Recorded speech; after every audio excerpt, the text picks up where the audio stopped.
কবি, সাহিত্যিক তার আনন্দ, কষ্ট, ব্যর্থতা, সফলতা এবং সমাজ, দেশের, বিশ্বের ঘটে যাওয়া ঘটনা যেভাবে উপলব্ধি করে, সেই উপলব্ধিটাই গল্প, কবিতার মধ্যে, গানের মধ্যে প্রকাশ করে। পরে সেটা সর্বজনীন হয়ে যায়।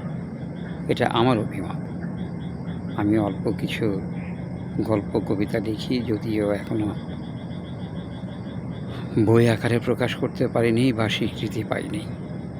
তো আমি যে ইউটিউবে, ফেসবুকে যে পোস্টগুলো দেই, সেটা আমার ব্যর্থতা, সফলতা, দৈনন্দিন যে সমস্যায় পড়ি, সেটাই আমি আপনাদের সঙ্গে শেয়ার করি, যাতে আমার জগতের অথবা এক শ্রেণীর কিছু মানুষও যদি উপকৃত হয়, সেই আশায় আমি এই পোস্টগুলো দিয়ে থাকি।